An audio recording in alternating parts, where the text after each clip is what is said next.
اگه از فیلم‌های کلیشه‌ای هالیوود خسته شدین، این فیلم برای شماست.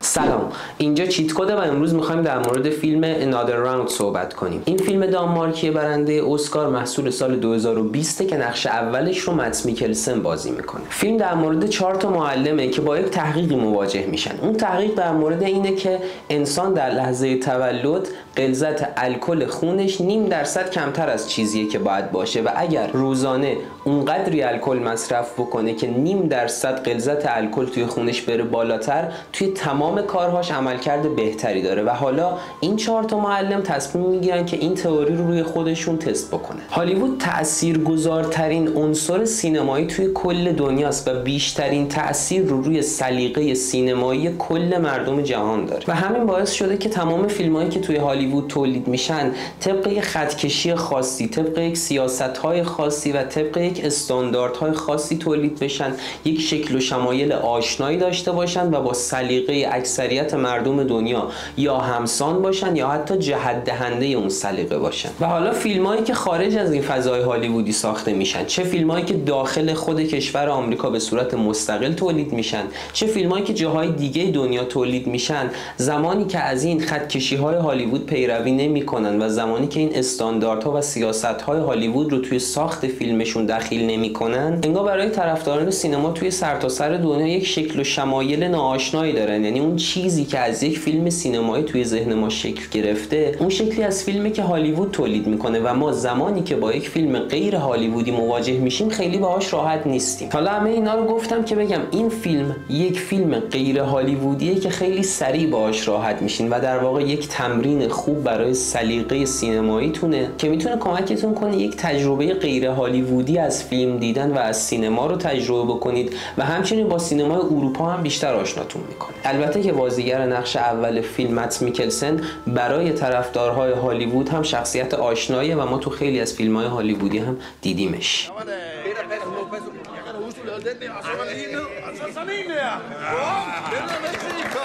فیلم اولا خیلی ملموسه، خیلی فیلم انسانی و به قول معروف آدمیزادیه و یک تجربه خیلی نزدیک به کاراکتراش رو به ما میده. یعنی در واقع میشه گفت ما با یه فیلم خیلی بی ادا اطوار طرفیم، اون ادا اطوارهایی که انگار معرف سینما شده توی اون چیزی که اکثر مخاطبای سینما میبینن رو این فیلم نداره و همین اتفاقا یکی از نقاط قوتشه که باعث میشه ما یک تجربه خیلی واقعی از داستان فیلم داشته باشیم. و همچنین فیلم خیلی روی بحران میانسالی تکیه میکنه. یعنی هر 4 تا شخصیت اصلی ما، اون 4 تا معلمی که تصمیم میگیرن اون تئوری فینسگارد رو روی خودشون تست بکنن، توی سنین میانسالیشون قرار دارن و وقتی ما وارد زندگیاشون میشیم میبینیم که همشون به یک شکل متفاوتی از همدیگه دارن با این بحران میانسالی دست و پنجه نرم میکنن. حالا برای بعضیاشون این موضوع روی زندگی شخصیشون تاثیر گذاشته، برای بعضیا روی زندگی حرفه‌ایشون توی مدرسه و برای بعضیا روی هر دو بعد زندگیشون تاثیر منفی گذاشته این بحران میانسالی و انگار این پناه بردن به الکل به بهانه تست کردن این تئوری براشون یک راه فراری از این بحران میانسالی که دارن تجربهش میکنن و یکی از ستونهای اصلی فیلم هم روی همین موضوع بنا شده. چیز دیگه ای که در مورد فیلم هست اینه که بازیگران همشون خوبن. ما یک بازیگر مشهور و شناخته شده توی کست این فیلم داریم ولی تمام بازیگرها واقعا خوبن و از اصلی ترین نقش ها تا فرعی ترین نقش ها تمام بازیگرها هم خوب نقششون رو ایفا میکنن و هم به اندازه. خیلی وقتا ممکنه نقش‌های فرعی بیش از اندازه ایفای نقش کنن، در واقع اوورکت کنن و بیش از چیزی که باید به چشم بیان. یا بعضی وقتا پیش میاد که بازیگرهای نقش اصلی دیگه بیش از اندازه درونگرا نقششون رو بازی میکنن و اصلا اونقدری که باید به چشم نمیان. ولی توی این فیلم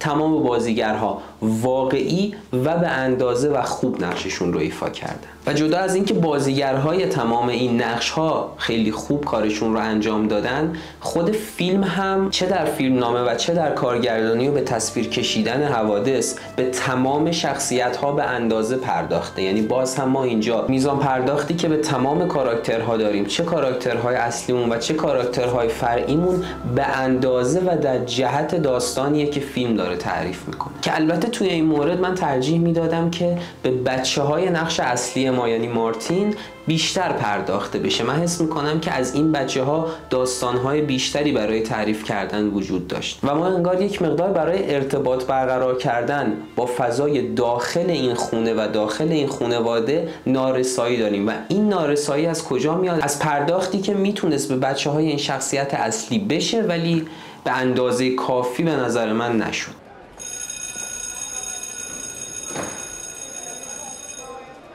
و البته فیلم از راه‌های دیگه این موضوع رو جبران میکنه، یعنی از راه‌های دیگه‌ای فضای داخل این خانواده و اتمسفر داخل این خانواده رو به ما نشون میده که حالا جلوتر در موردش صحبت میکنم. فیلم میاد اول ما رو وارد فضای یک مدرسه میکنه، یک عالمه شخصیت از معلم و دانش آموز رو به ما نشون میده و ما نمیدونیم که قراره کدوم یکی از این شخصیت یا شخصیت‌ها رو دنبال کنیم و داستانشون رو ببینیم. و فیلم به مرور از بین تمام این شخصیت‌هایی که به ما داره نشون میده شخصیت اصلیش رو یواش یواش جدا میکنه و ما رو وارد زندگی شخصیش میکنه. اول وارد کلاسش میشه و بعد از کلاس میارتش بیرون، میره وارد آشپزخونه خونش و وارد محیط خانوادهش میشه و ما به مرور طی چند دقیقه متوجه میشیم که شخصیت اصلیمون کیه و قرار داستان چه کسی رو در طول فیلم دنبال بکنیم. و همینطور که گفتم فیلم به جای اینکه به بچه‌های مارتین بپردازه، به اشکال دیگه اتمسفر خونش رو به ما نشون میده. یک نمونهش جاییه که مارتین داره از خونه خارج میشه و همسرش هم شیفت کاری داره، باید بره سر کار و قراره بچه‌هاش خونه تنها باشن. به این بچه‌ها میگه که پیتزا توی یخچال هست، گرم کنید بخورید. و ما اگر مشابه این اتفاق رو تجربه کرده باشیم میتونیم تصور کنیم که خونه‌ای که توش بچه‌ها شب غذای سرد شده رو گرم میکنن و دوباره میخورن و خبری از غذای تازه نیست، به صورت کلی چه فضا و اتمسفری توش جریان داره. و فیلم از طریق این جزئیات کوچیک به ما در مورد اتمسفر این خانواده اطلاعات میده و در واقع با استفاده از جزئیات کوچیک یک تصویر بزرگی رو برای ما میسازه که ما کامل دستمون بیاد که داستانمون داره توی چه تم و توی چه فضایی اتفاق میفته. یه سکانس جالبی داره این فیلم. شخصیت اصلی ما مارتین که یک معلم تاریخه میاد سر کلاس در مورد این موضوع صحبت میکنه که من بهتون مشخصات 3 تا سیاستمدار واقعی در طول تاریخ رو میدم، شما با توجه به مشخصاتی که از من گرفتید به من بگید که کدوم یکی رو انتخاب میکنید. اسمشون رو بهتون نمیگم، فقط مشخصاتش رو بهتون میگم. و بعد از اینکه مشخصات هر 3 تای این افراد رو ردیف میکنه در مورد زندگی شخصیشون، در مورد عادتهای خوبشون، در مورد عادتهای بعدشون، در مورد مصرف‌های اشتباهی که داشتن، چیزهای بدی که مصرف می‌کردن و بعد ازشون میپرسه که شما بین این 3 نفر به کدوم یکی رأی میدید و اکثریت کلاس گزینه‌ای رو انتخاب میکنن که ما متوجه میشیم آدولف هیتلره. درسته که وقتی که داره این سکانس اتفاق میفته ما حتی میتونیم حدس بزنیم این معلم میخواد چه نتیجه‌ای بگیره و احتمالاً این بچه‌ها قراره یک دیکتاتور عظیمی رو به عنوان گزینه خودشون انتخاب بکنن. با وجود این قابل حدس بودن باز هم فیلم پیامش رو از طریق این سکانس به ما میرسونه که حتی با وجود فکت های مسلم ثبت شده و قابل استناد هم ما باز نمیتونیم یک قضاوت 100% درست داشته باشیم و یک تصویر 100% صحیح از اتفاقی که شاهدش نبودیم داشته باشیم. Werden aldrig, som man forventer. یک شخصیت فرعی کوچولو داره این فیلم. یک پسر بچه‌ایه که یک دانش آموزیه توی همون مدرسه‌ای که این 4 تا معلم تصمیم میگیرن این کار رو انجام بدن و این پسر بچه عضو تیم فوتبال اون مدرسه است و حالا مربی این تیم فوتبال، در واقع مربی ورزش اون مدرسه، هم یکی از همین 4 تا شخصیت اصلی ماست، یکی از این 4 تا معلمه که قرار اون تست رو انجام بدن. و این ارتباطی که فیلم بین این پسر بچه و این مربی ورزش در طول فیلم میسازه خیلی تماشاییه، خیلی قشنگه. اون شکلی که این معلم اولا بعد از اون مصرف الکل یک مقدار انگار خودش یک جسارتی پیدا میکنه، خودش یک مقدار جسورانه تر تصمیم میگیره، حالا انگار اون جسارتی که پیدا کرده رو به بچه ها هم انتقال میده، به شاگرداش هم انتقال میده و ما این فرایند رو توی این پسر بچه کوچولو میبینیم که از یک پسر بچه کم اعتماد به نفس تبدیل میشه به یک کسی که یک گل مهمی توی یک مسابقه مهمی برای مدرسه‌شون میزنه. و این از اون صحنه‌هایی که من هر چقدر هم ازش تعریف کنم نمیتونم اون تجربه درستی که خود فیلم بهتون میده رو بهتون منتقل کنم و حتما بهتون پیشنهاد میکنم برید این فیلم رو ببینید، به این پسر بچه و اون فرایندی که این معلم اعتماد به نفس رو توی این پسر بچه میکاره توجه بکنید. مثلا یک صحنه هستش که همسر یکی از این 4 تا معلم بهش میگه که یادت نره تا فردا ماهی تازه گرفته باشی و بعد اینا مست که میشن، الکل زیاد که مصرف میکنن و مست میشن، میرن تازه دنبال ماهی. این فرایندی که اینا برن مست داخل فروشگاه دنبال ماهی تازه بگردن، ماهی تازه پیدا نکنن و بعد همونقدر مست تصمیم بگیرن برن ماهی بگیرن، یه کمدی جالبی رو خلق کرده که باز این هم از اون صحنه‌هاست که من نمیتونم با صحبت براتون بازآفرینیش بکنم، باید برید طی خود فیلم تجربهش بکنید و جالبه. چون ما هم توی فروشگاه که اینا میخوان ماهی بخرن، چه موقع ماهیگیری که میخوان ماهی بگیرن، یک درجه ای از حماقت رو از چند تا آدم میان سال که پدر یک یا چند تا فرزندن میبینیم و انقدر خوب این صحنه بیرون نمیزنه، این حماقت غیر واقعی نمیشه که این سکانس رو برای من خیلی جالب میکنه. من خیلی دوستش داشتم.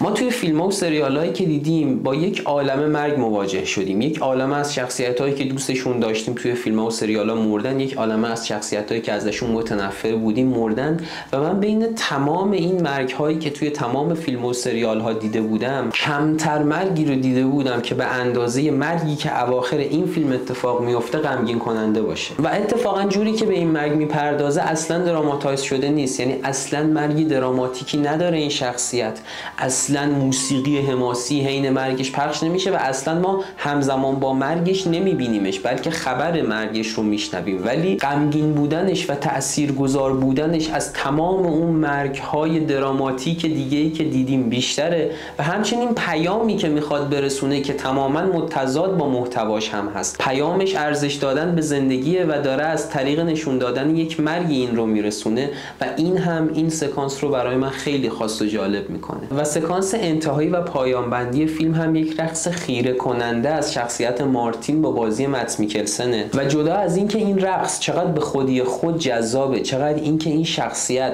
داره انقدر بی توجه به محیط اطرافش، انقدر از خود بی خود میرقصه جذابه. وقتی که ما فیلم رو تجربه کرده باشیم و در واقع اون داستان کلی که این رقص جذاب یه بخشی ازش رو دنبال کرده باشیم و تصویر بزرگتر رو داشته باشیم، لذتی که از این صحنه رقص میبریم چند برابر میشه.